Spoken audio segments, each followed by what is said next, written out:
Les véritables amis ne sont pas forcément les gens qui, toute la journée, vont vous répéter « tu es mon ami, tu es mon ami, tu es mon ami ». Ce ne sont pas non plus les contacts qu'on a sur Facebook. Certains prétendent que, parce qu'on s'est parlé 2 fois en visio, et parce qu'on a plein de contacts sur Facebook, qu'on a autant d'amis, tout ça n'est que du virtuel et beaucoup sont enfermés aujourd'hui dans le virtuel. Hier soir, j'ai eu une démonstration de ce qu'était la véritable amitié. Un petit plan galère sur la route. Et de suite après, un appel d'un ami qui me disait qu'il voulait savoir ce que je faisais hier soir. Si je voulais pas le rejoindre dans une soirée, il y avait pas mal de bruit derrière lui, une belle musique, un très bon son, et il voulait m'inviter à sa soirée. Et j'étais en train il me dit où tu es? Je suis au milieu d'un champ. Il me dit comment ça au milieu d'un champ? Qu'est-ce que tu fous? Je lui explique que Volkswagen sont des voitures extrêmement solides, mais pas du tout faites pour labourer un champ. Et là, il commence à comprendre que je suis dans un sérieux plan galère. Il me dit donne-moi ton point GPS et mets-moi une photo, envoie-moi une photo de la situation de ton véhicule. Je lui prends en photo ma voiture, en tout cas l'endroit où elle était posée. Et il me dit écoute, n'appelle surtout pas l'assistance de la voiture. Ça venait à peine de m'arriver et il m'appelle de suite après l'incident. Rien de grave du tout. Et donc je lui envoie la photo, il me dit n'appelle surtout pas l'assistance voiture, l'assistance de ton assurance, parce qu'ils vont, bien évidemment, c'est des trucs que je savais, mais ils vont t'envoyer sur un garage qu'ils ont de leur réseau.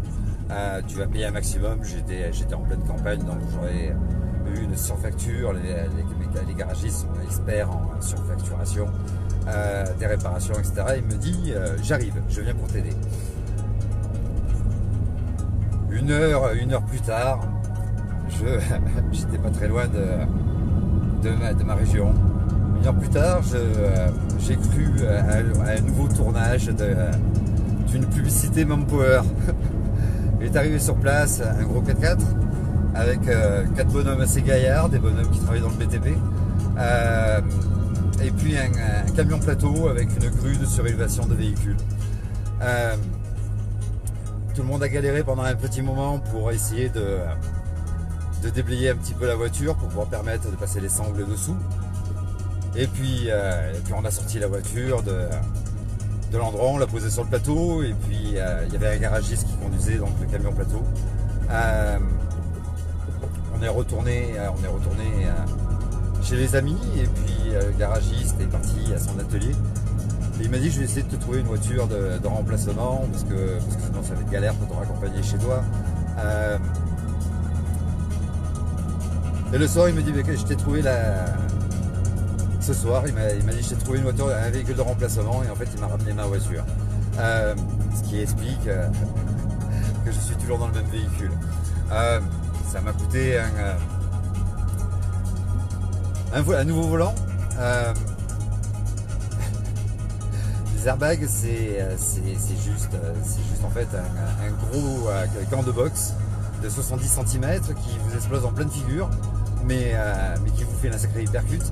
C'est la première fois que je teste et ça marche bien. Le seul truc, c'est que c'est pas conçu pour que vous disiez j'ai un gros coussin et je vais pouvoir finir ma nuit avant de faire ce qu'il faut et de trouver une solution au problème, parce que vous en avez plein le cul, parce que vous êtes fatigué, mais il est hors de question de dormir. Donc je suis sorti du véhicule et j'étais en train de marcher quand j'ai reçu mon appel. Cet ami en question faisait partie d'un réseau d'amis que je ne voyais plus depuis un certain temps, et que je ne voyais plus depuis un certain temps, pardon, je me répète, mais à qui à un moment donné, peut-être, en tout cas c'est ce qu'ils ont prétendu, j'ai rendu un service. Ça faisait un moment que je ne les voyais plus, ils se sont souvenus de moi. Mon ami, quand il a vu mon plan galère, les a appelés, tout un réseau d'amis, et ce qui fait qu'on a pu réussir à avoir un 4x4, des mecs du BTP, un garagiste, un camion plateau, et qu'ils ont pu me venir en aide. C'est ce qu'on appelle des vrais amis. Des gens qui sont là au moment où quand vous les appelez pas et au moment où vous en avez besoin. Aujourd'hui, l'amitié, dire je t'aime n'a plus aucune valeur. Ce sont des mots qui sont devenus quasiment des produits de consommation avec une obsolescence programmée. Mais ça n'a plus aucune valeur dans la tête et dans le cœur des gens. On dit je t'aime, on peut dire je t'aime à deux personnes à la fois dans la même journée, une par téléphone et une en direct, les yeux dans les yeux. Aujourd'hui, il n'y a plus aucune valeur. Les gens se sont renfermés dans les réseaux sociaux. Vous êtes déjà dans la métaverse. La relation humaine n'existe pas. Et encore aujourd'hui, je me rends compte que j'ai énormément de chance. J'ai énormément de chance parce que je manque de rien. C'est déjà une première chose. Je peux faire face à ma santé et c'est déjà le principal. Mais même si parfois je me sens seul, en fait, j'ai de véritables amis. J'ai cette chance-là. Je me rends compte autour de moi et de temps en temps quand je feuillette les réseaux sociaux, quand je discute, que beaucoup de gens ne sont plus entourés, qu'il n'y a plus personne, qu'ils n'ont plus personne, ni famille, ni... et ils s'attachent à ce qu'ils peuvent s'attacher par besoin, ou par intérêt, par détresse parfois, mais pas avec une vraie valeur. On se sert des gens, on attend des services, et puis quand on n'en a plus besoin, on les jette. Et puis il y a toutes ces personnes sur les réseaux sociaux qui prétendent être éveillés, ou liveurs, ou éveilleurs, ou je ne sais trop quoi, qui font des lives sans intérêt depuis 6 ans. Ça fait 6 ans que ça dure, en tout cas de façon intensive, par rapport à cette nouvelle politique qui se met en place, où les gens ont commencé à prendre conscience de certaines choses qui se passaient, mais avec beaucoup de retard, qui font des lives en permanence et qui se ne rendent pas compte qu'ils participent à l'ingénierie sociale et à la mise en état d'hypnose. Je le répète, je l'ai dit dans quelques lives dans le passé, mais la mise en état d'hypnose, c'est endormir votre cortex préfrontal, ce qui représente votre intelligence, qui vous permet en principe de mener des opérations non répétitives, des actions réfléchies. C'est votre intelligence qui vous permet aussi d'intellectualiser les choses. On endort ça, on vous met en état d'hypnose, et ceci est fait par une multitude, une avalanche d'informations totalement inutiles, et c'est ce que font en principe constamment, de façon extrêmement récurrente, ceux qui prétendent être liveurs, éveilleurs, à vous raconter des choses qui n'ont strictement aucun intérêt. Aujourd'hui, ça devient un sport national d'interpréter les choses, de s'accaparer une information et de l'interpréter, de la mettre à sa sauce, tel un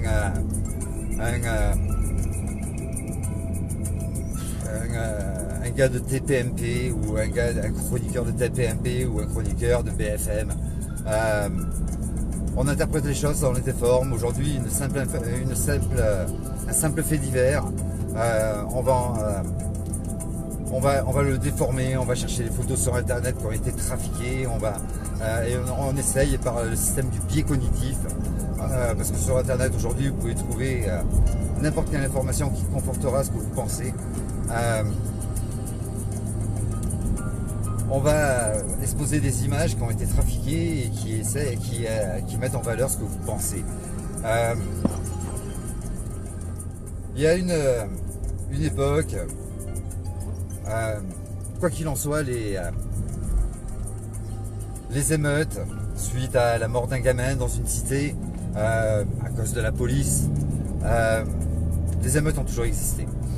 Il y en a eu sur Marseille, il y en a eu sur Paris, il y en a eu sur Lyon, il y en a toujours eu. Aujourd'hui, une nouvelle meute par rapport à un gamin qui s'est fait descendre.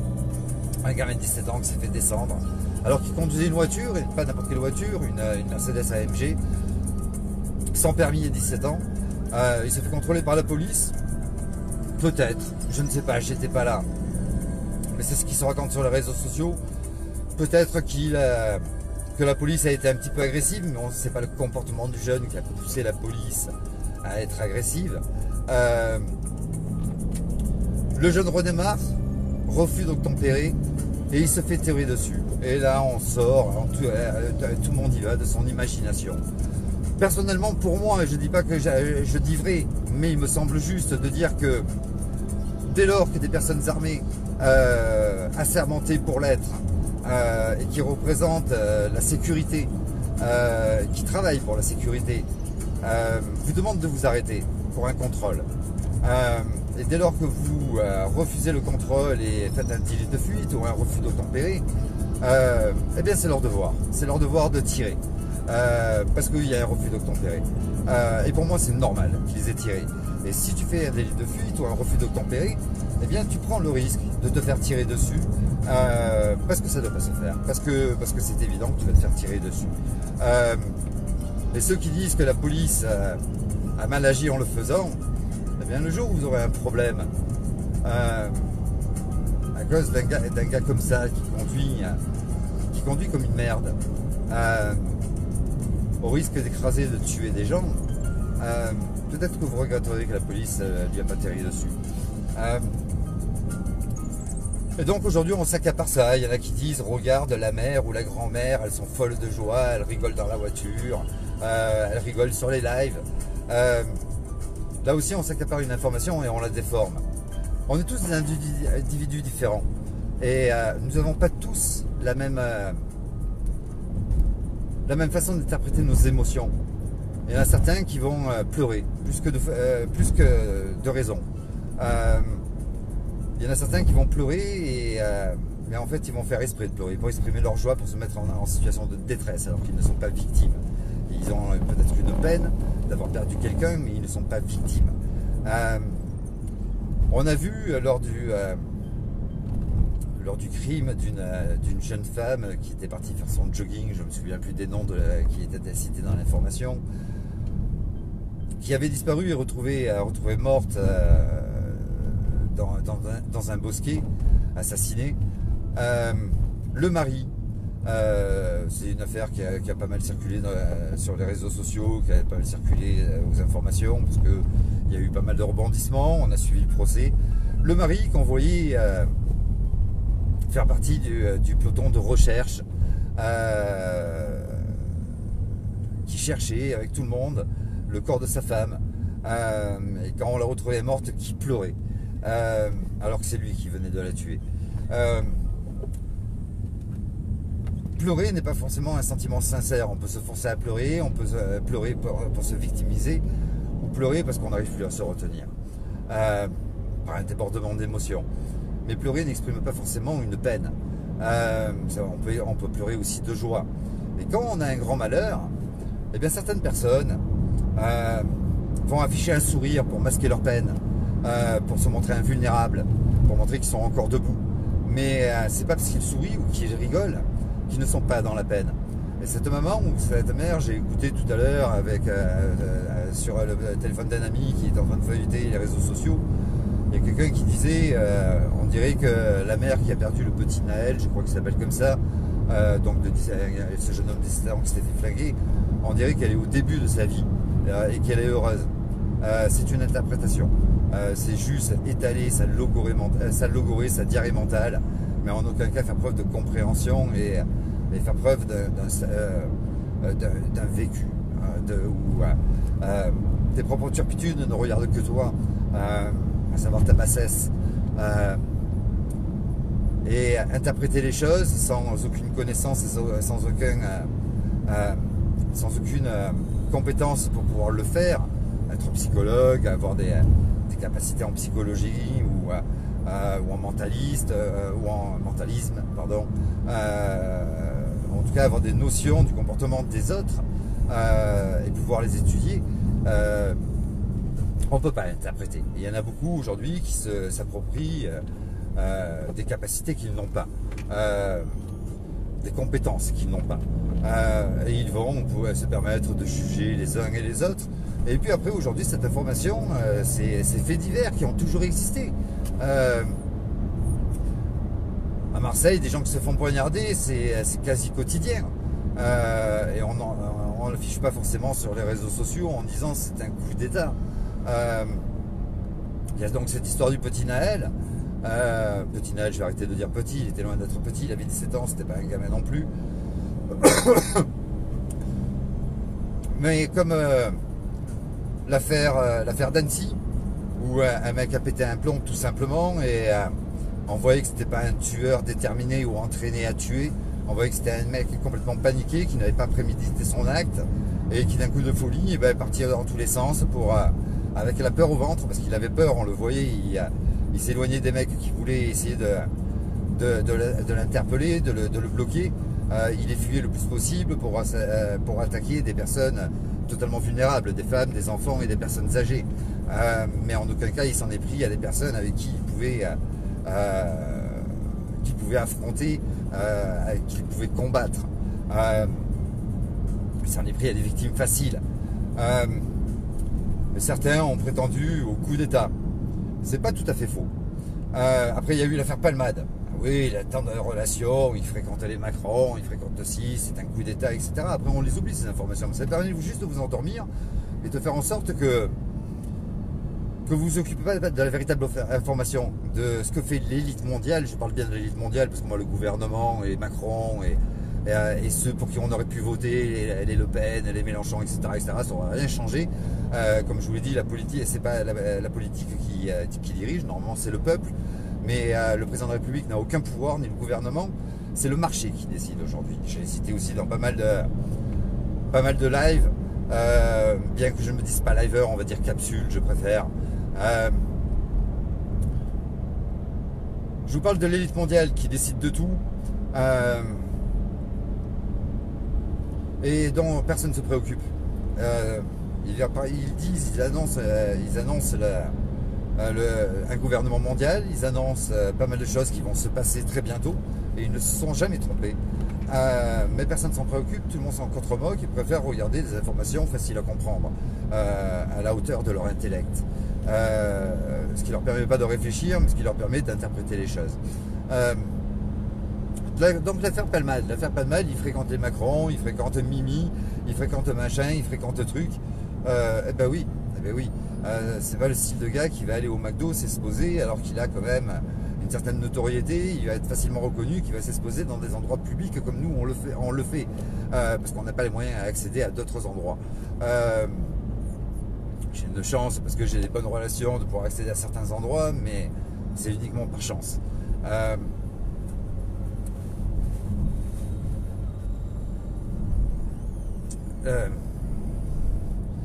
Ce mec-là, il a des relations parce qu'il a de l'argent, parce qu'il a une certaine notoriété, parce que ça lui a ouvert les portes d'un certain réseau d'amis qui ne fait pas partie de notre société, qui ne fait pas partie de notre environnement.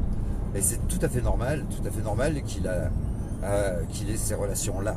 Parce que les lieux qu'il fréquente, parce que fait que ces relations, elles sont inévitables. C'est pas pour autant que c'est un coup d'État non plus. Et ça sert à rien de s'accaparer l'information. C'est juste un mec qui a pris de la drogue parce qu'il allait peut-être pas bien dans un moment de sa vie. Il y en a qui boivent de l'alcool. Je vous rappelle que l'alcool c'est de la drogue. Il y a les drogues dures, il y a les drogues, mais après il y a les drogues légales pharmaceutiques comme les anxiolytiques. Il avait peut-être, c'était un gars qui allait pas bien psychologiquement, ça on le sait, hein, il avait un suivi, et il prenait de la drogue pour s'évader, pour fuir ses ennuis, pour fuir ses problèmes, pour fuir peut-être ses peurs, je n'en sais rien.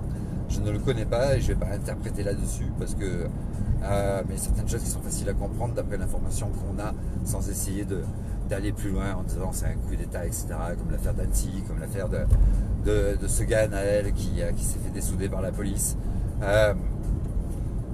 Et vous vous plaisez à participer à l'ingénierie sociale, à une mise à l'état d'hypnose, en essayant de démontrer que vous êtes un éveillé ou un complotiste, parce qu'aujourd'hui on se plaît à dire on est complotiste. Moi complotiste, je ne suis pas éveillé, je ne le suis pas non plus, j'ai aucune prétention. Je m'efforce au fil du temps de me rapprocher le plus possible de la vérité, mais je ne prétends pas l'avoir. Mais ceci dit, entre ce qui est évident et qui est facilement accessible, comme le site du World Economic Forum, comme le site de l'ONU, de l'OMS, de Gavi, de la CEPA, de l'ONT, de l'OMC, de l'OMS, le site d'Atali ou les livres d'Atali, les sites de Klaus Schwab ou les livres de Klaus Schwab. Il est assez facile de lire sans interpréter et de comprendre ce qu'il nous réserve à l'avenir. Parce qu'il ne le cache pas. Mais vous préférez regarder la télé parce que ça ne vous invite pas à réfléchir. Ou ces émissions complètement abrutissantes, ces lives de ces éveilleurs qui ne font que répéter toujours la même chose et inventer de nouvelles théories sur tout et n'importe quoi. On va parler de la fraude du nom qui ne servira en aucun cas à avancer. Et tous ceux qui y ont cru et tous ceux qui ont essayé de l'appliquer, ils se sont franchement tous plantés. Ça ne les a jamais sortis de la merde, mais en tout cas ça ne nous permettra pas de lutter contre le gouvernement mondial. Donc ça n'a aucun intérêt. Mais qui prétendent que ça existe, qui vont sortir toute une théorie là-dessus. Il y a un langage adapté, il y a machin, il y a truc. Il y a la loi maritime. Alors pour pouvoir jouir de la loi maritime, il faut soit avoir un bateau, soit éventuellement avoir un avion, soit avoir une multinationale. Mais dès lors que vous n'avez pas ça, en tant qu'individu, vous bénéficiez bien des lois terrestres et des codes des pays sur lesquels vous vous êtes posé. En France, la limitation de vitesse est à 130 km/h. En Suisse, la vitesse sur les autoroutes est de 110. Je ne peux pas dire, avec la loi maritime, je roule à l'allure que je veux. Je m'adapte au pays auquel je suis et selon les règles du pays dans lequel je me trouve. Mais voilà, on part sur des tas de délires, des tas de trucs. Il y en a qui publient des choses et quand tu fais une réflexion, ils vont te dire mais dis-le à la personne qui a produit ce que je partage. Parce que je ne suis pas responsable de cette publication. Oui, mais si tu l'as partagé, c'est que tu partages la même idée, mon gars. Et puis après, il y a toute cette hypocrisie immonde où les gens te passent du cirage, devant toi. Et puis par derrière, vont te salir. Et après, vont s'amuser avec les réseaux sociaux en créant d'autres comptes, à faire courir en s'inventant des pseudos, à faire courir des rumeurs sur toi. Je t'avais dit que je garderais un œil sur toi et je garde toujours un œil sur toi. On a discuté. Je t'ai parlé, mais je garde toujours un œil. Mais sans aucun intérêt. Hein. Je n'en fais pas une affaire d'État et pour moi, ça n'a aucun intérêt, les réseaux sociaux. C'est juste à loisir. Mais cette hypocrisie et puis ce manque de courage où les gens vont vous dessouder par derrière et vous passer le cirage par devant. Et après prétendent être vos amis, juste des contacts Facebook ou les contacts réseaux sociaux. Ces gens-là n'ont pas le courage. J'ai eu une conversation avec un gars hier, n'ont pas le courage de vous dire les choses en face. Et vous insultent par derrière. Et ces gens-là se prétendent être éveillés, être des bonhommes, parce qu'ils ont une belle voix, être courageux, être des résistants.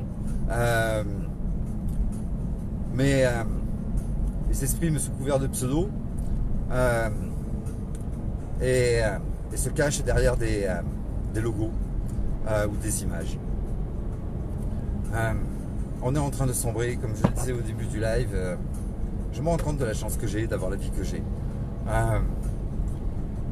Je me rends compte que j'ai une énorme richesse, mes amis, les gens sur qui je peux compter, et c'est réciproque. J'ai la chance de pouvoir me nourrir, j'ai la chance de pouvoir faire face de façon naturelle à ma propre santé, de encore avoir le choix de ma propre médecine, de ma propre alimentation. Je me rends compte que j'ai la chance de sortir quand j'ai besoin de me détendre, de m'amuser ou de rompre avec la solitude. Je peux me contenter de ça et m'endormir sur mes deux oreilles en disant vivement demain que ça recommence.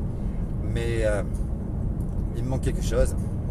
Il me manque quelque chose et moi je peux pas dormir tranquille en sachant que les enfants ne pourront pas avoir... ils ont déjà pas la même enfance que moi. J'ai eu la chance d'avoir une enfance extrêmement dorée.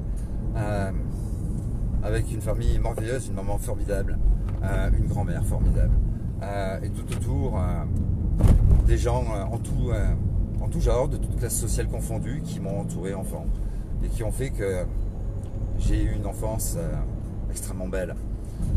Mais pire encore, j'ai eu une vie d'adulte avec ses épreuves et ses échecs qui m'ont permis de grandir, de m'améliorer chaque jour, parce que il est hors de question, parce que j'ai un échec, parce que j'ai une épreuve dure à surmonter, que je m'enferme sur moi-même et que je plonge dans la médiocrité en disant parce qu'on a abusé de ma gentillesse. Non, ma gentillesse, si j'ai donné des choses, c'est avec mon cœur. Et je le reproche à personne. Je l'ai fait parce que j'en avais envie. Et si je peux avoir à un moment donné le sentiment que on a profité de ma gentillesse, ce qui n'est pas vrai, ben ça va pas me permettre d'arrêter d'être gentil. Bien au contraire. Bien au contraire. Mes épreuves, mes échecs m'ont permis d'évoluer, de grandir. Et par rapport à ce que j'étais il y a encore quelques années en arrière, eh bien, je suis fier de ce que je suis devenu. Et c'est grâce à tous ces gens que j'ai rencontrés que, bon ou mauvais, parce qu'il n'y a pas de mauvaises personnes réellement, tout le monde est bon en fait, mais on a tous nos souffrances, on a tous nos turpitudes, on a tous qui fait que, ben, à un moment donné, on peut être cité par certaines personnes de toxiques. Mais en fait, on l'est tous. On l'est tous à un moment donné de notre vie, parce qu'on est en détresse, parce qu'on ne réfléchit pas forcément au moment donné, et à la minute M. On ne réfléchit pas, et puis voilà, on peut décevoir, on peut parfois peut-être être agressif, un petit peu trop facilement. Mais il n'y a pas de mauvaise personne. Pervers narcissique, aujourd'hui, il y en a beaucoup qui parlent de ça. C'est un mot à la mode qui sert juste à nous diviser. On colle tout à qui on veut. Bien souvent, c'est dès qu'on a quitté un ou une ex, on va dire c'est un pervers narcissique, alors qu'au début tu l'as aimé, et voilà, si toi t'es assez stupide pour pouvoir te faire manipuler, peut-être va voir un psychiatre. Mais c'est peut-être pas la personne que tu cites comme t'ayant manipulé qui est forcément responsable. On est dans une relation de couple, on est deux à générer des événements. Rappelle-toi de ce qui a pu être le début de la conséquence. Et peut-être que tu verras que finalement il n'était pas si manipulateur que ça, ou peut-être pas si mauvais ou si toxique que ça, et peut-être que tu es responsable de ce qui s'est passé. C'est bien de réfléchir à ça, d'essayer de trouver le pourquoi du comportement de l'autre. C'est réfléchir et non juger. Si juger est l'art de tous les imbéciles, réfléchir, comprendre, ça demande beaucoup plus d'intelligence. Essayez de faire preuve de ça, vous verrez, c'est très productif.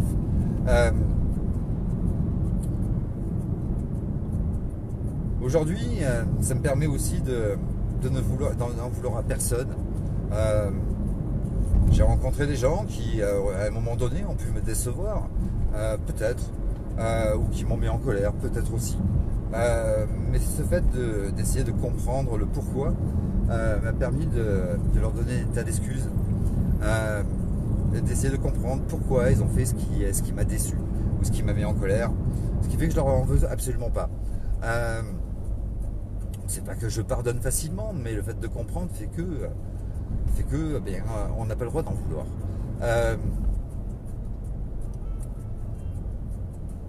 Nos enfants, l'avenir de nos enfants est très sérieusement menacé.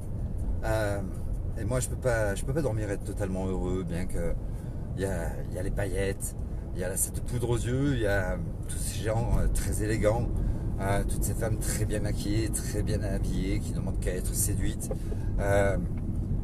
Un environnement peut-être luxueux, ou en tout cas agréable. Une bonne musique, et puis je peux me contenter de ça en disant vivement demain que ça recommence. Mais moi, j'arrive pas à dormir en pensant à l'avenir de nos enfants. Je peux pas dormir sur mes deux oreilles en tout cas, et je me rends compte que il est quasiment impossible de sortir de la situation qui nous attend, parce que pour le moment on est qu'au commencement. et vous n'avez pas vu le pire. On nous y prépare, mais vous n'avez pas vu le pire. Le pire est à venir, avec des pandémies annoncées par l'OMS, une misère avec une crise économique qui ne va pas arrêter d'évoluer et qu'on ne pourra pas arrêter. Il y en a qui disent on va s'entraider, etc. Mais au plus tu vas être dans la galère, au plus tu auras du mal à aider les autres. Il y a un moment où l'extrême pauvreté fait que tu penses à ta propre gueule, ta survie, et l'entraide n'existe plus. Il y en a qui pensent qu'ils vont s'en sortir parce qu'ils ont des champs qu'ils vont pouvoir cultiver. En fait, ils ont un petit jardin de 500 mètres carrés qui leur permet d'avoir 4 pieds de tomates et 3 courgettes, et ils s'imaginent qu'avec ça, ils vont pouvoir vivre toute l'année. Il y en a qui prétendent qu'en pleine nature, on va pouvoir trouver de quoi s'alimenter en permanence. Tout le monde est dans sa croyance, tout le monde, mais personne cherche à savoir si c'est du durable, si c'est possible. On est sur les réseaux sociaux, on like et on adhère, mais il n'y a plus rien qui se passe. Il y en a qui prétendent être les résistants 2.0 ou les guerriers 2.0. Mais tout ça, plutôt que de se dire bon, pendant un an on l'a fait, c'est un total échec et il faut trouver une autre solution, on se plaît à le reproduire en permanence, comme les manifs des Gilets jaunes tous les samedis. Ça fait 6 ans que ça dure, mais personne va dire on va arrêter, on va changer de recette parce que celle-ci elle a vraiment pas marché. On va peut-être changer aussi nos dirigeants, parce que finalement ils nous ont menés à l'échec jusque-là.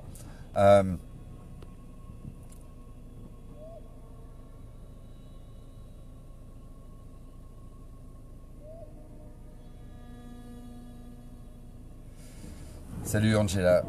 Il y a des vrais grands malades, ouais, mais c'est peut-être nous qui les rendons malades aussi. Hein, on peut. Et puis oui, il y a des gens qui souffrent et qui plongent dans la dépression ou peut-être dans la folie.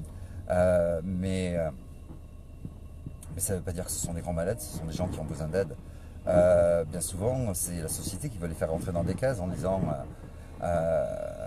toi t'es borderline, toi t'es dépressif, toi ci, toi là, et on va les médicamenter, on va les droguer. Et c'est peut-être pas la meilleure façon de les aider non plus.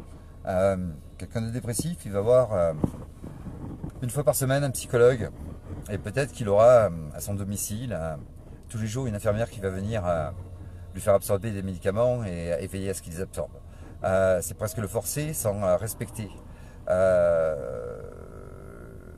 le code du patient et du malade, la loi Kouchner de mars 2002 qui dit tout acte médical doit être consenti et éclairé. On va le droguer et c'est pas la meilleure façon de l'aider, parce qu'après tout le reste de la journée on va pas venir le voir pour voir s'il s'est lavé, s'il s'est habillé, s'il a ouvert les volets, s'il a fait un petit peu de ménage, s'il est sorti de chez lui, en fait s'il vit. On va le médicamenter, et on va le laisser dormir et on va le laisser mourir. Je pense qu'on se doit tous être l'aide des autres. Quand il y a quelqu'un qui est en détresse, eh bien, plutôt que de lui dire c'est un grand malade, essayer de le comprendre et faire tout pour l'aider, sans le forcer, juste en l'écoutant et en l'invitant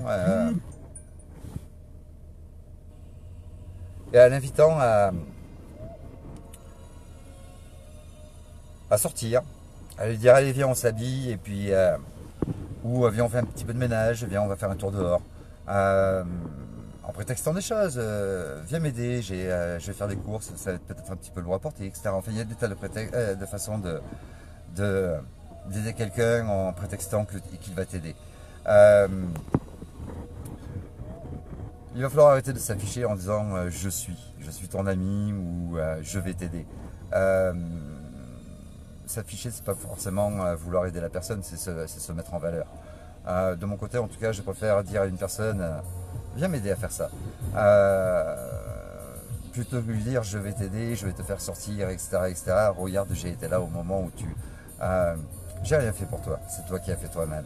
Ça met la valeur en personne et ça permet de l'aider. Lui dire je vais t'aider, c'est s'afficher en tant que sauveur et c'est pas l'aider. C'est lui montrer qu'il a besoin d'aide et quelque part le victimiser encore plus et le rabaisser encore plus. Sans être malveillant, mais ceci dit, c'est une vérité. Ouais, des gens vicieux de nature, c'est notre société qui a fait ça aussi, Angela. Il y a un moment où il faut arrêter de juger, il faut essayer de comprendre, c'est ce que je disais tout à l'heure, hein. On peut se victimiser en permanence en disant c'est la faute de l'autre. Mais comme tu le disais tout à l'heure, c'est 50-50. Vicieux par nature, on l'est tous un petit peu. On l'est tous un petit peu, mais c'est notre société qui nous a poussé à faire ça. Regarde l'espèce animale, ils sont guidés par aucun système, ils sont broyés par aucun système et il n'y a pas de vice. Il n'y a pas de méchanceté gratuite. Si les animaux tuent, c'est par nécessité ou pour se défendre, mais en aucun cas par cruauté. C'est notre société qui nous a poussé à être comme ça. Les personnes ne sont pas forcément responsables et je pense que justement on doit tous comprendre, arrêter de juger, c'est déjà important, c'est déjà une première chose. Tous essayer de comprendre, ça ne veut pas dire qu'il ne faut pas prendre des distances avec la personne qui t'a fait du mal si tu ne te sens pas capable de faire face, mais pour te protéger toi-même si tu te sens trop faible. Mais on doit tous se préoccuper de ses voisins, et se faire en sorte d'aider le plus possible, mais en tout cas ne pas rabaisser, ne pas juger en disant c'est une personne vicieuse, une personne mauvaise, toxique, etc. etc. Parce que c'est encore plus enfoncer une personne qui est en détresse, qui va peut-être montrer un certain vice, une certaine agressivité, parce qu'il a besoin de rester debout, parce qu'il a encore besoin de croire en lui. Il va se battre dans tous les sens de façon un petit peu désordonnée, il va faire n'importe quoi et on va le juger et critiquer. C'est pas du tout ce qui va nous faire avancer, bien au contraire. Si on est aujourd'hui dans cette situation, c'est peut-être pour des bonnes raisons, des choses qu'on a répétées et qu'il faudrait arrêter de répéter et peut-être qu'il faudrait changer de sens.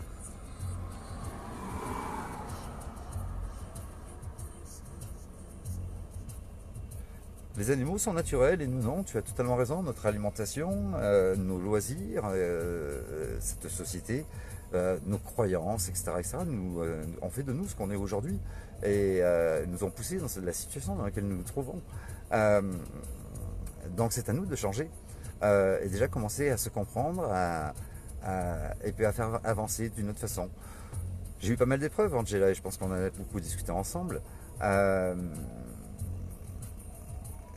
Ça aurait pu me permettre de m'enfoncer, de devenir méchant, cruel, d'avoir envie de faire souffrir les autres parce que j'ai souffert, ou de me renfermer sur moi-même, ou d'arrêter d'être gentil, d'arrêter de vouloir aider les autres, de tendre une main. Mais au contraire, j'ai pris des hypercutes, je me suis retrouvé souvent KO, avec un genou au sol, et j'ai pas honte de le dire, parfois les deux genoux au sol.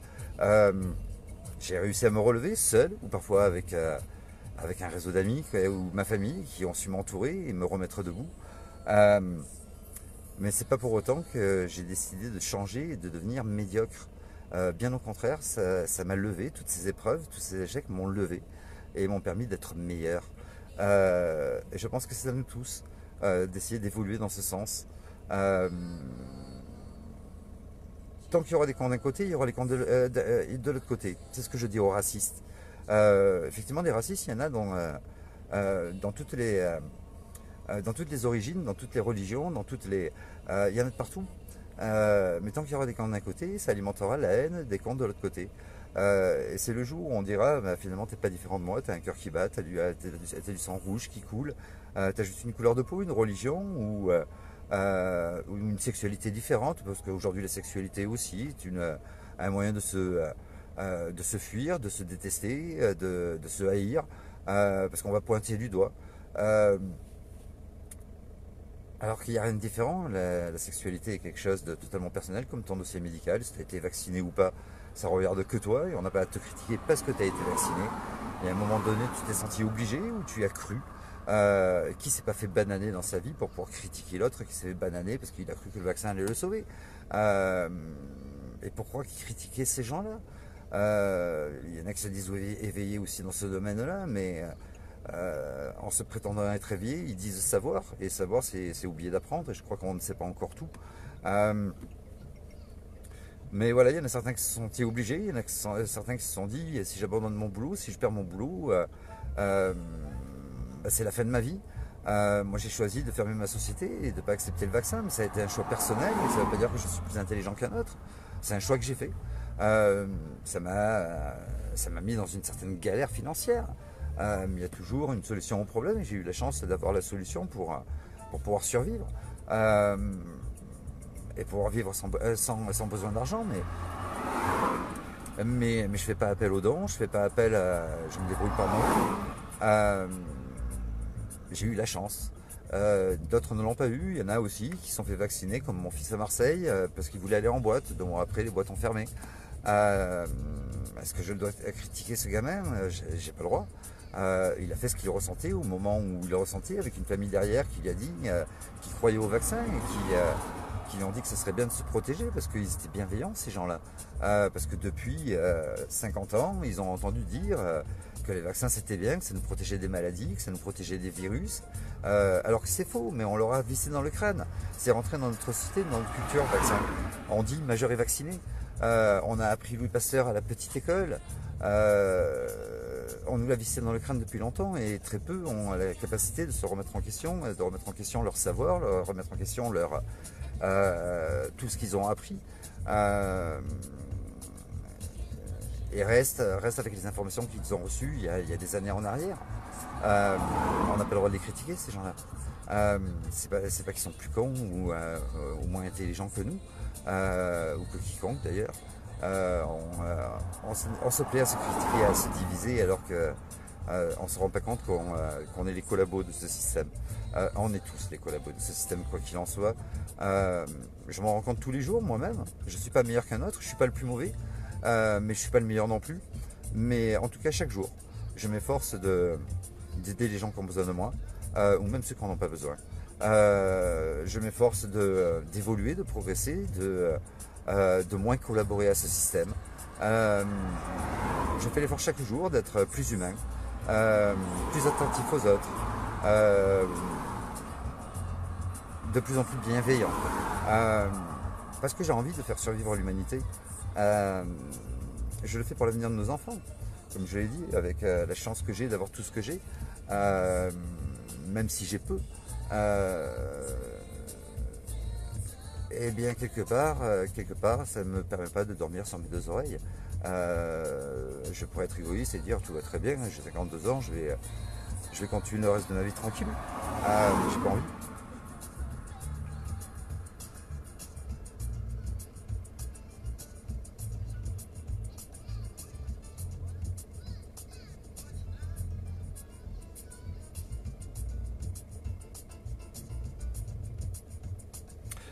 Tous ne voient pas comme moi. Bah écoute, tu sais, j'ai appris des autres, hein. Je ne voyais pas comme ça il y a encore quelques années en arrière et j'ai fait beaucoup d'erreurs, j'ai remis ça en question. En 2011, je pensais sous Sarkozy, j'avais fait appel à la révolution. Aujourd'hui, stop, arrêter la révolution, ça serait une connerie, ça leur permettrait de mettre en place une loi Marcel, et c'est ce qu'ils attendent, de mettre fin à nos droits fondamentaux, etc., c'est ce qu'ils attendent. Et c'est surtout à pas faire. Il y a une époque, je me disais, il y a très longtemps de ça, je disais, mais le Front National a toujours été diabolisé, et pourquoi ce ne serait pas eux qui auraient raison, et pourquoi on ne voterait pas pour eux? Je suis absolument pas raciste, et je suis pour l'ouverture d'esprit et le respect de toute culture. Mais je me disais peut-être que les Le Pen pourraient faire quelque chose pour la France, parce que je pensais encore que la politique pouvait faire quelque chose, et je me suis remis en question à ce sujet-là, mais il y a très longtemps de ça. Et aujourd'hui, j'ai compris que les politiques n'ont absolument aucun pouvoir, nos élus n'ont aucun pouvoir, que c'est le marché qui décide et qu'on ne peut rien faire. J'ai passé ma vie à me remettre en question sur des tas de choses, des tas de croyances que j'avais. Aujourd'hui, j'ai plus de croyances. Je préfère dire peut-être, à la même façon que les scientifiques, parce que les scientifiques, dans la définition de science, il est bien dit qu'aucun scientifique ne peut se prévaloir d'être détenteur d'une vérité, mais au contraire, il travaille pour s'en rapprocher le plus possible. Eh bien, j'ai un petit peu cette philosophie-là dans la vie, mais je pense que c'est un message qu'on doit faire passer, Angela. On doit tous parler aux autres et essayer d'apporter le meilleur de nous-mêmes pour que les gens évoluent. Bien souvent, je fais des lives qui, pour certains, n'ont aucun intérêt.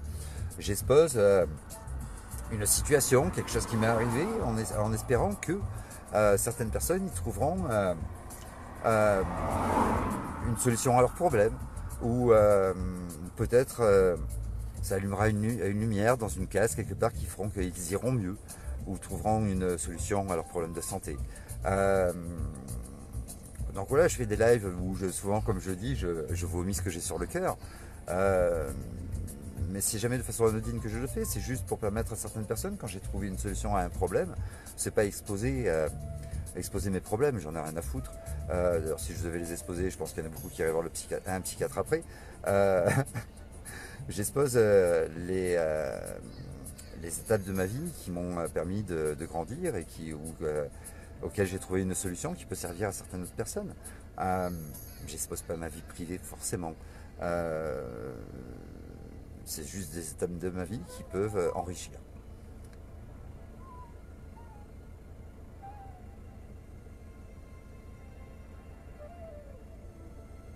Tu vas pas m'en être reconnaissante, Angela. Nous avons des échanges.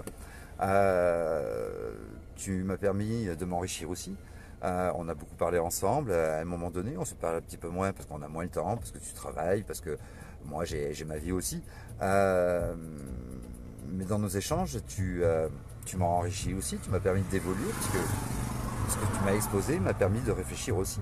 C'est juste des échanges et tu n'as pas à m'être reconnaissante des pseudo-conseils que j'ai pu te donner. Je t'ai pas donné de conseils, je t'ai exprimé ma façon de voir les choses, c'est tout. Et tant mieux si ça t'a été bénéfique. Il y a beaucoup de gens qui me disent merci pour tes conseils. Non, je conseille personne, moi j'ai pas cette prétention, je suis pas mieux que quelqu'un d'autre pour conseiller. J'ai rencontré, ce qui a fait que nous sommes parlé, Angela, c'est qu'à un moment donné, nous avons rencontré des problèmes qui nous ont réunis. On a échangé autour de ça et j'ai eu la chance de trouver la solution à certains de mes problèmes ou de pouvoir les faire évoluer ou de pouvoir limiter les dégâts et voilà, on s'est exposé certaines choses, mais t'as pas à me remercier de quoi que ce soit ou à m'être reconnaissante.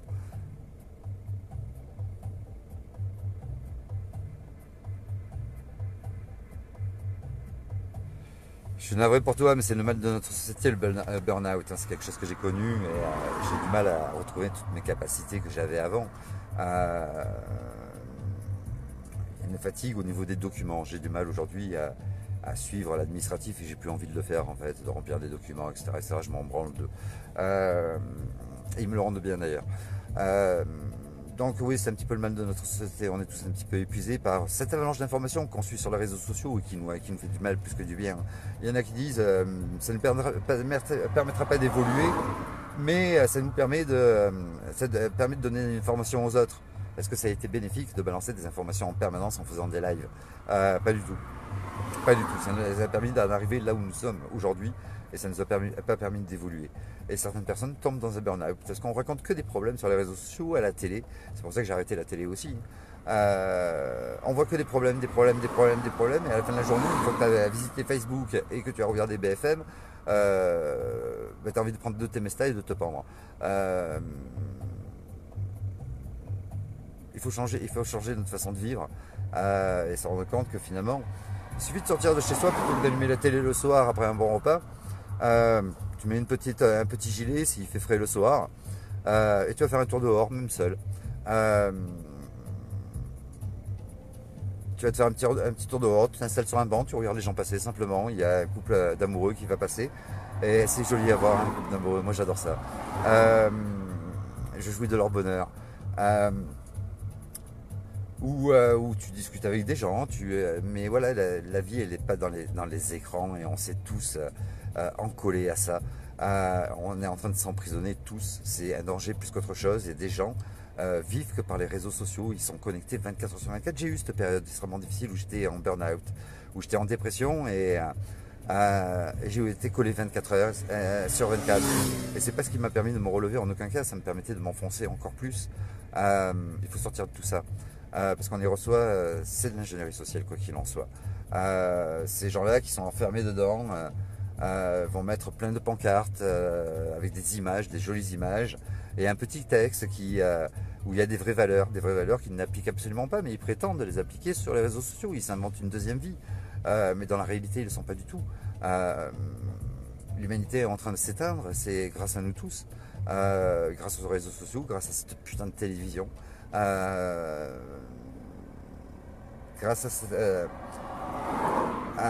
cet isolement, on s'organise tous, on s'isole, on se met derrière les écrans et on a l'impression qu'on a des nouveaux amis, qu'on a une vie.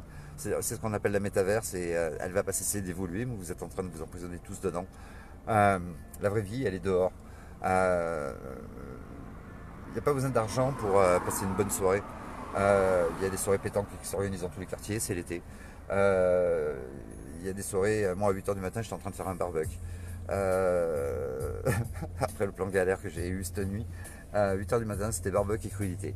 Il y a des façons gratuites de passer une très bonne soirée, il n'y a pas du tout besoin d'argent, il y a des petits concerts qui s'organisent, il y a des petites soirées sympas un petit peu de partout, il y a de plus en plus de festivals, ou peut-être de moins en moins depuis la pandémie, j'en sais rien, mais il y en a encore en tout cas. Il suffit de sortir. Il suffit de sortir, discuter avec les gens pour avoir des informations de ce qui se passe dans notre région, dans notre quartier, dans notre ville. Mais s'approcher d'un terrain d'un terrain de boule, regarder les gens jouer, fait qu'au bout d'un moment, il va y avoir une conversation et qu'on va créer des liens, une relation humaine. Se promener au bord d'un lac ou au bord d'une plage, fait qu'on peut rencontrer des gens. C'est à nous de faire évoluer les choses, Angela.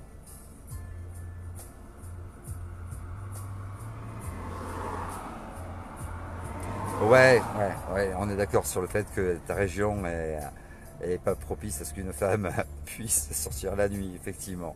Il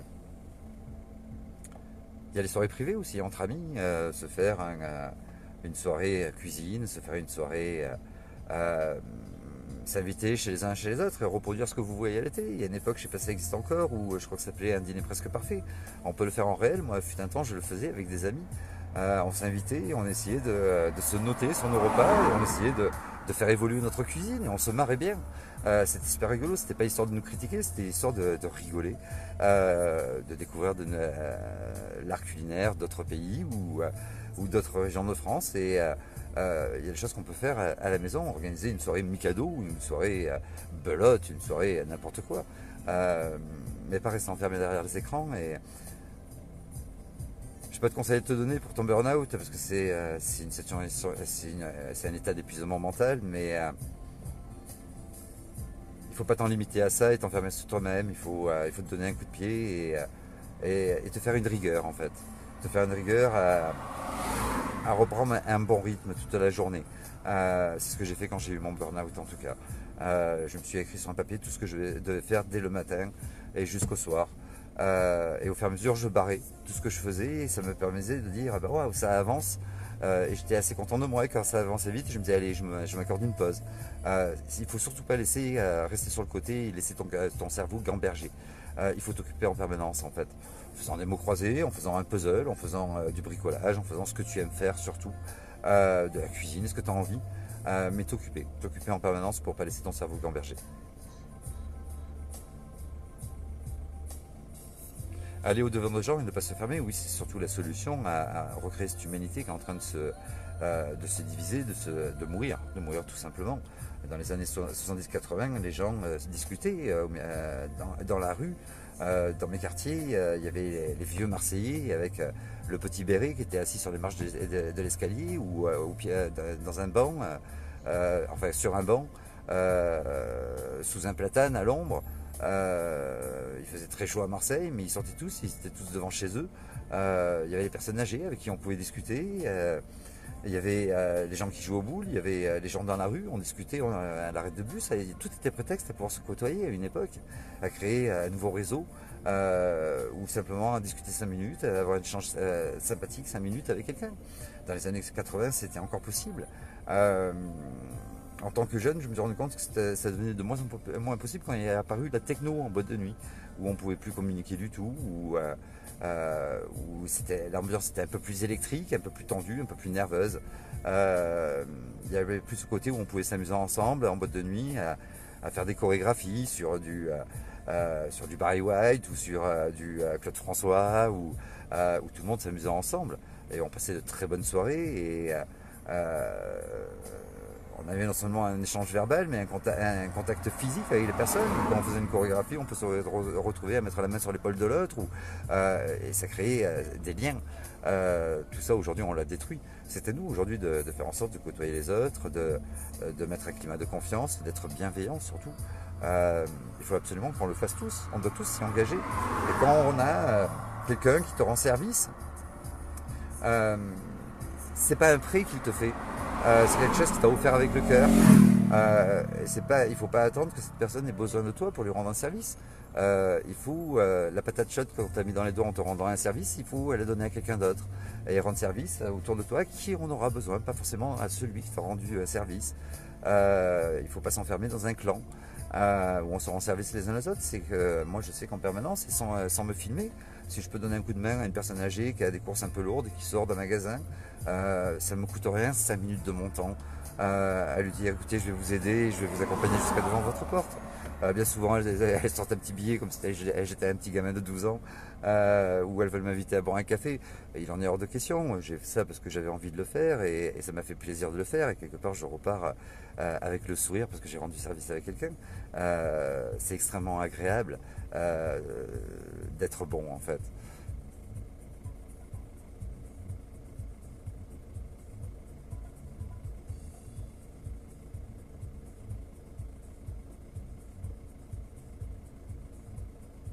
Oui, je comprends que ton burn-out te fait que tu te sens bien seul, que tu es épuisé, mais c'est surtout à ne pas faire. Il faut, euh, il faut aller à contresens de la maladie, surtout les maladies mentales. Hein. On ne peut pas aider quelqu'un qui n'a pas envie de s'aider. Euh, j'ai essayé à plusieurs reprises dans ma vie et c'est très énergivore. Ou en tout cas, j'ai pas les capacités d'aller plus loin que ce que je pouvais faire.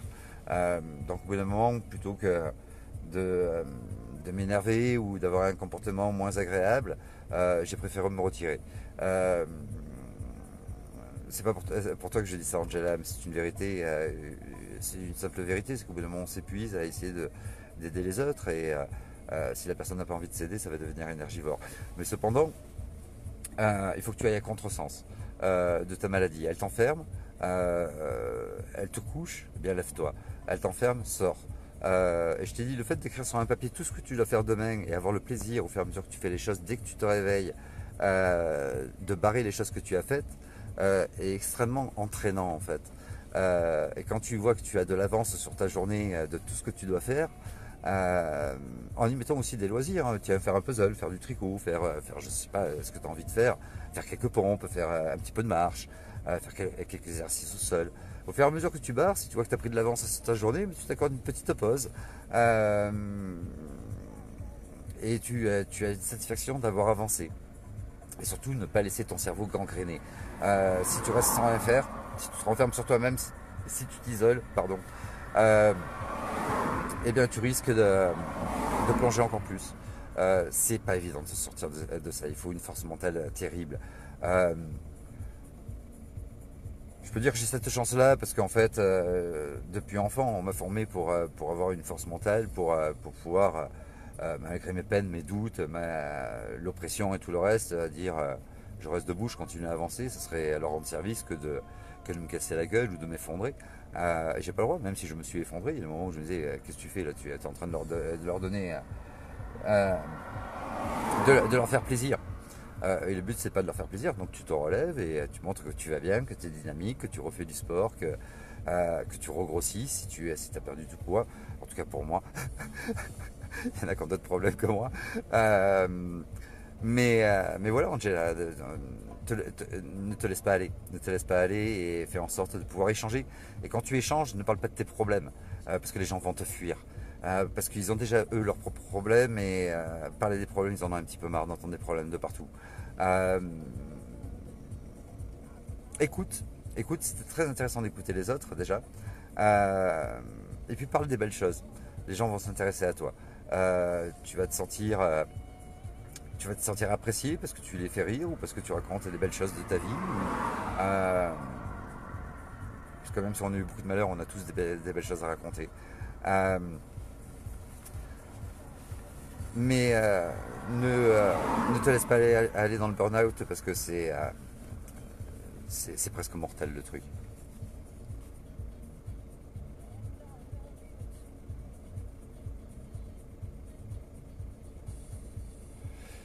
Alors pour le traitement de ton médecin, moi j'ai pas de conseils à te donner parce que les conseillers ne sont pas les prêteurs.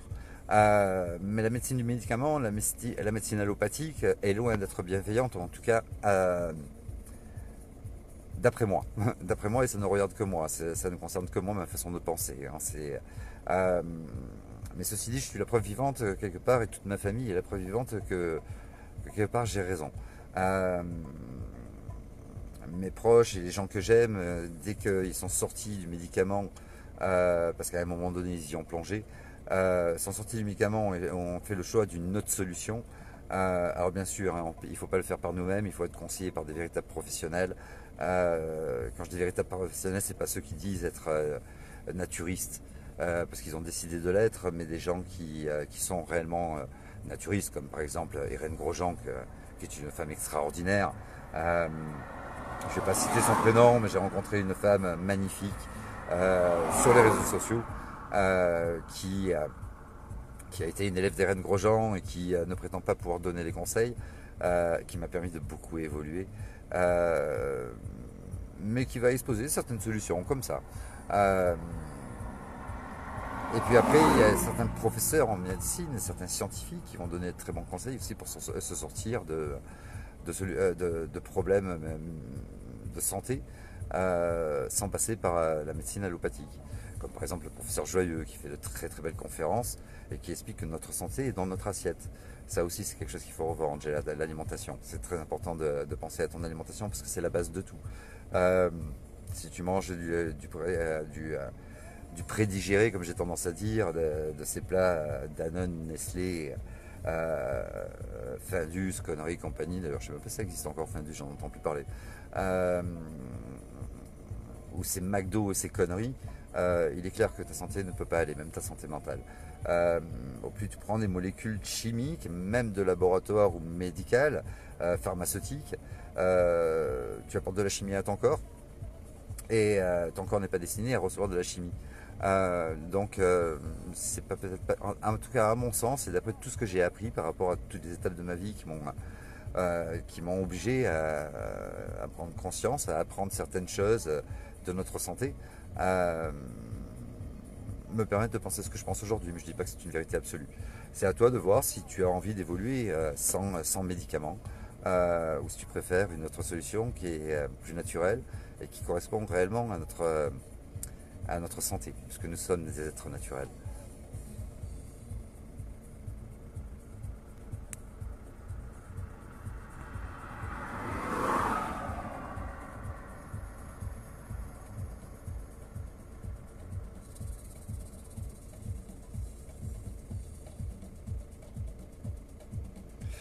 Bonsoir Marie-Pierre. Alors, désolé, hein, je me suis arrêté un petit peu pour lire les commentaires, mais ouais, je suis de sortie ce soir. En fait, je suis de sortie depuis hier soir. J'ai eu le temps de me reposer un petit peu parce que mes amis, avant que je reprenne la route, m'ont tenu absolument à ce que je me repose. Euh, c'est là aussi qu'on reconnaît les gens bienveillants. Ce sont ceux que quand tu es vraiment fatigué, ils vont tout faire pour t'empêcher de partir. Je bois pas, je me drogue pas, mais j'étais dans un état de fatigue comme il faut parce que l'ambiance était bonne, parce qu'il s'est passé plein de choses depuis hier. Et ils ont vu que je commençais à avoir les cernes. Je piquais pas du nez, mais je commençais à avoir les cernes, donc ils m'ont dit allez, tu vas te coucher, tu repartiras pas sans t'être reposé un petit peu. Je me suis fait quoi à la main? Oh, un plan galère hier soir. Un plan galère, puis je me suis fait un petit peu mal, donc comme le poignet était un petit peu enflé, j'ai été bichonné depuis hier soir en fait. On s'est occupé de moi. Comme je le disais au début de live, j'ai eu l'impression qu'il y avait un nouveau tournage d'une publicité Manpower. J'ai vu arriver des gars baraqués avec un gros 4x4, un camion plateau avec une grue élévatrice. Tout ça pour venir m'aider alors que au début une personne m'a appelé pour me dire qu'est-ce que tu fais, t'es où, il y a une soirée, tu viens. Un simple coup de fil. Un simple coup de fil et donc ils ont vu que j'avais le poignet un petit peu en vrac et ils m'ont posé une petite attelle et puis une crème qui va bien, naturelle bien sûr. Donc voilà, c'est pour faire désenfler un petit peu, c'est tout, et pour essayer d'immobiliser le plus possible, même si je fais le con, le poignet. Pour éviter d'alimenter l'hématome ou peut-être la petite entorse.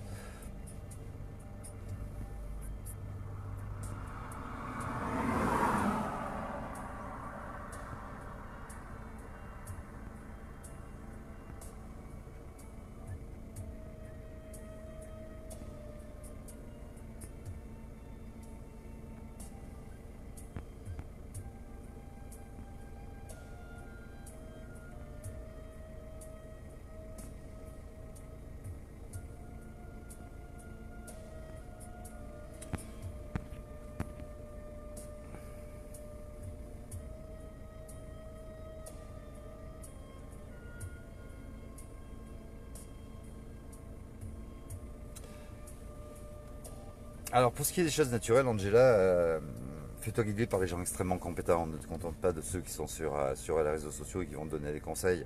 euh, Parce que ça part dans tous les sens, hein. Il y a un grand danger aussi à écouter certaines personnes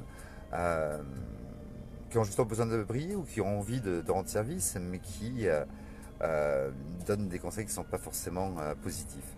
Euh, Je ne sais plus comment s'appelle le site du professeur Joyeux, parce qu'il a fait un site, une association, mais qui donne de très bons conseils sur la santé et qui peut peut-être te guider. Euh, il, y a, il faudrait que tu prennes contact peut-être avec un médecin chinois, ça peut t'aider aussi. Euh, pour un burn-out, après, ça serait bien que tu fasses du sport peut-être. Euh, En tout cas, moi, ça m'a beaucoup aidé le sport. Ça m'a permis de me remettre debout. J'avais raconté cette histoire où à 1h du matin, après avoir été séparé de mon enfant et avoir pas mal de problèmes de justice, plutôt que de mettre les deux genoux au sol, à 1h du matin, j'ai envoyé un mail, j'avais plus d'argent, j'avais plus rien. J'ai envoyé un mail comme ça, comme on jetterait une bouteille d'eau à la mer, à des clubs de sport sur Annecy, en disant je suis dans la mouise. Je suis en train de sombrer et je pense que le sport pourrait être la meilleure médecine à appliquer sur moi, donc j'ai besoin de me défoncer. J'ai plus d'argent et je ne peux pas me permettre de mettre le deuxième genou au sol. Donc est-ce que vous accepteriez de m'aider? À 1h30 du matin, une demi-heure après, il y a un mec qui s'appelle Cyril Michel, qui avait un club de boxe à l'époque, qui me dit t'as réussi à me faire pleurer à 1h30 du matin, demain je te veux dans mon club. Et il s'est occupé de moi en pratiquant sur moi la boxe thérapeutique. C'est un moyen de se défoncer, d'arriver chez soi raide mort, avec plus la force de prendre une douche, ni même de se déshabiller. Tu t'effondres sur le lit, tu dors, tu fais dodo et tu te dors d'un sommeil extrêmement réparateur. Parce que c'est une très bonne fatigue, une fatigue naturelle que tu as. Et donc le lendemain tu te réveilles en forme, tu es sur une dynamique parce que tu as bougé la veille, et tu sors peu à peu de ta dépression ou de ton burn-out. C'est très très bon le sport comme thérapie.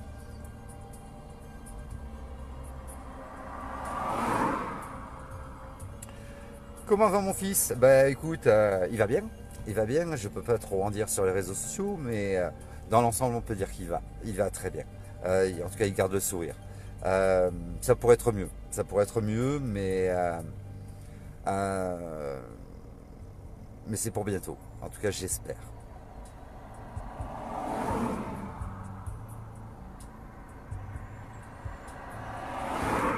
Bah tu dors peu, pourquoi? Parce que tu te dépenses peu. Parce que tu t'es renfermé, parce que tu n'as plus de relations humaines, et parce que en fait, ton corps ne se fatigue pas et ta tête non plus. Donc tu as une mauvaise fatigue, un épuisement psychologique, euh, mais tu n'as pas de véritable fatigue. Donc au bout d'un moment, tu vas t'endormir avec beaucoup de mal. Euh, Tu vas faire des cauchemars ou tu vas te réveiller avec une sensation d'être toujours fatigué, parce que tu n'as pas de fatigue. C'est pour ça, fais du sport, sors.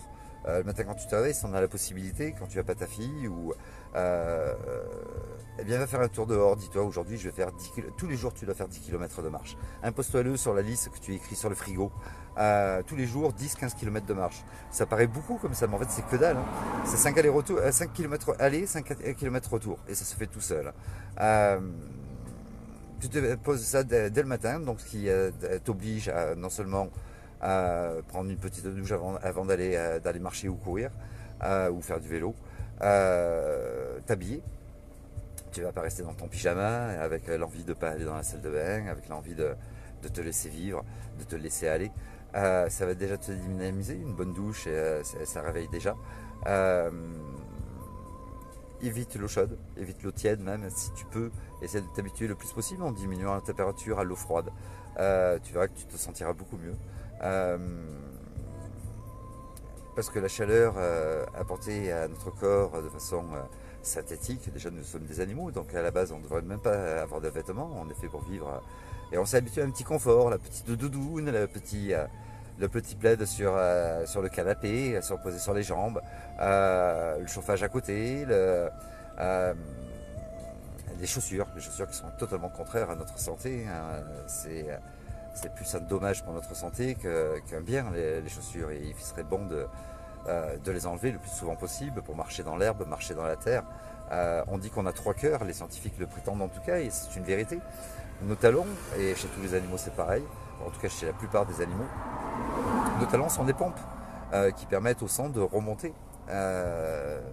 Donc nous avons 3 cœurs au bout des talons et bien sûr un dans la poitrine. Et les chaussures empêchent ça et créent pas mal de problèmes de santé, de circulation du sang, etc. Les jambes lourdes. Donc l'eau froide et de temps en temps enlève tes chaussures. En tout cas, oblige-toi à faire 10-15 km le matin. Et puis tu peux essayer de le reproduire le soir, avant le coucher du soleil. Il y a des moments où il y a un peu plus de monde dans les rues pour que tu risques rien, bien sûr. Puis évade-toi si tu peux. Si tu as un moment de tranquillité où tu es seul à la maison, appelle la famille, un ami, qui tu veux, échange d'air, va dans une autre région, respire un petit peu. Ça te permettra aussi de sortir de ton burn-out. En gros, prends des vacances. Va au bord de l'océan, va en montagne, va où tu en as envie, dans un endroit qui te plaît et ressource-toi. Quelques jours, pas besoin de simplement quelques jours et tu verras que ça ira mieux aussi.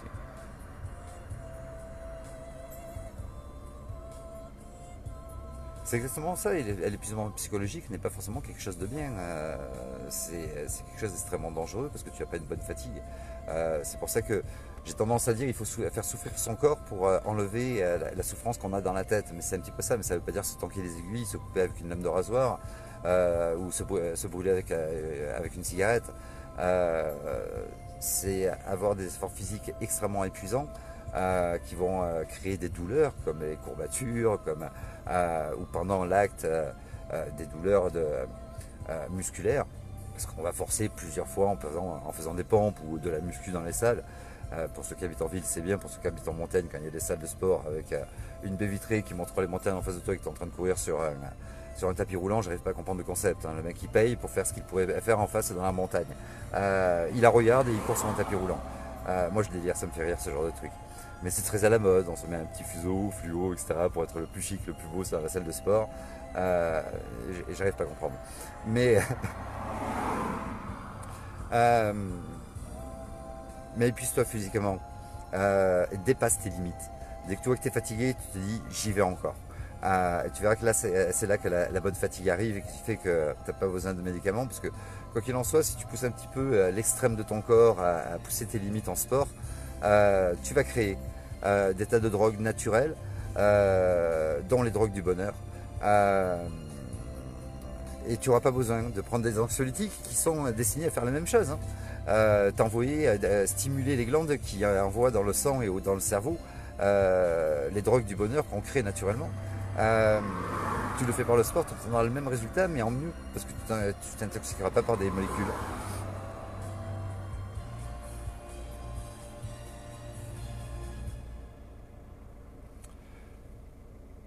Je te souhaite une très belle nuit, Angela, et puis écoute, ben, on s'appelle, et puis si ça va pas, n'hésite pas, on discute, je te raconterai toujours une connerie qui te fera rire, tu sais comme je suis. Mais voilà, si tu as besoin, on s'appelle, et puis on discute un petit peu. Je te souhaite une très belle nuit, à bientôt, salut.